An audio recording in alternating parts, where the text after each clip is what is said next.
This is Hollywood. Matías Bombal with you.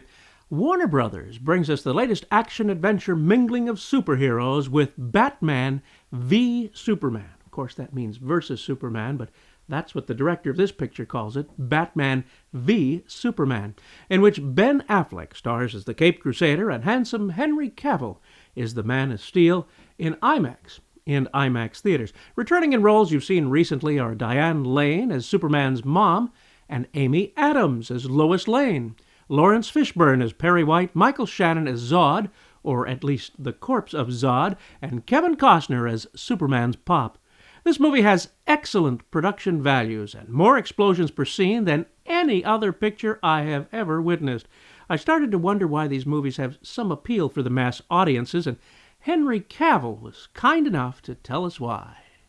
We do need these kind of characters because they provide ideally, they provide a perfect example of what to do and how to be and how to behave through one perspective or another. And so they're wonderful characters to compare ourselves against and to compare the actions of others against. So, what of this good and bad role model work in action? Not long after, we are reacquainted with Batman's sad reason of orphanage and flashbacks to the loss of his parents.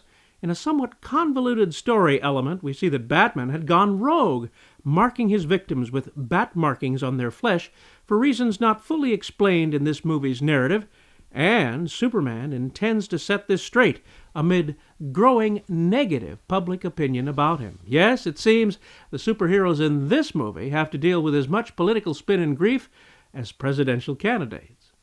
One nice thing about this picture is the most recent Alfred to reach the screen, Batman's man, played by an actor whose talent far exceeds the material, Jeremy Irons. You're gonna go to war.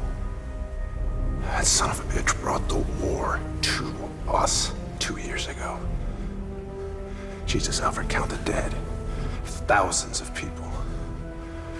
What's next? Millions? He has the power to wipe out the entire human race, and if we believe there's even a 1% chance that he is our enemy, we have to take it as an absolute certainty. And we have to destroy him. But he is not our enemy.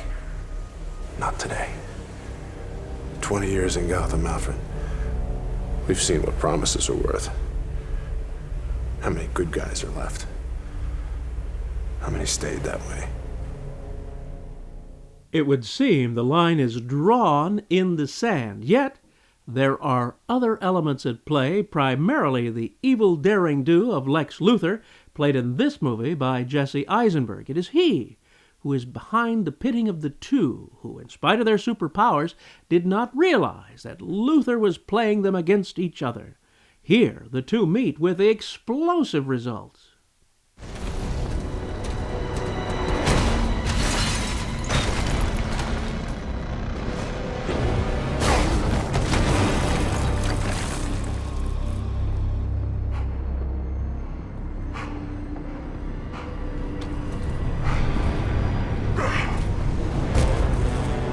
Stay down!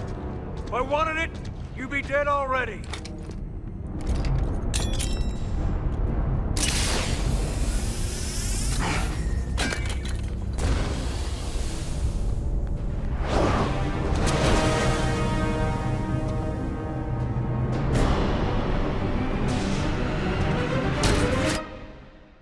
Ouch! What a waste of a perfectly good World War II era carbon arc aerial searchlight. Not easy to find these days, nor is the plot of this movie. A terrible hodgepodge of too many story elements exploding like many musical crescendos into an overlong series of loud bangs, though handsomely realized cinematically, just too much going on in too many directions. To compound this, the horrible and annoying presence of Jesse Eisenberg is a real turnoff in this movie. When I first saw him in The Social Network, I thought his performance of the Facebook tech giant a sensation. Little did we know until multiple performances later that his tick-ridden, repetitive, and pausing line reading is actually the way that he does every single role exactly the same way. I have to watch these movies to offer a review. If I didn't, I'd avoid any movie in which he appears. He's box office poison. This picture suffers much already. Eisenberg sends it down in flames. Makes you long for the brilliance of Lex Luthor, as played by Gene Hackman. There are good actors here. If you want to see Diane Lane and Lawrence Fishburne in something good, see Francis Ford Coppola's The Cotton Club. They're both excellent in that. In IMAX, it's consistently annoying that some shots are in IMAX and some are in wide screen, causing changes on the top and bottom of the screen area consistently throughout the movie. It's horribly annoying and terribly distracting. This movie begins with a funeral and ends with a funeral, setting the tone for what should be done with this movie.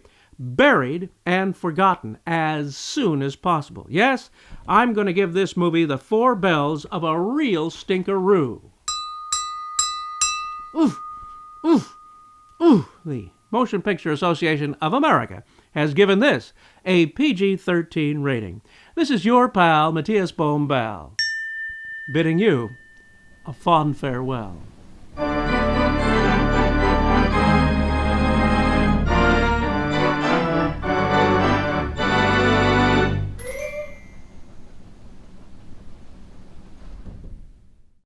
And I like the coffee machine too. It's a very nice coffee machine in the back cave.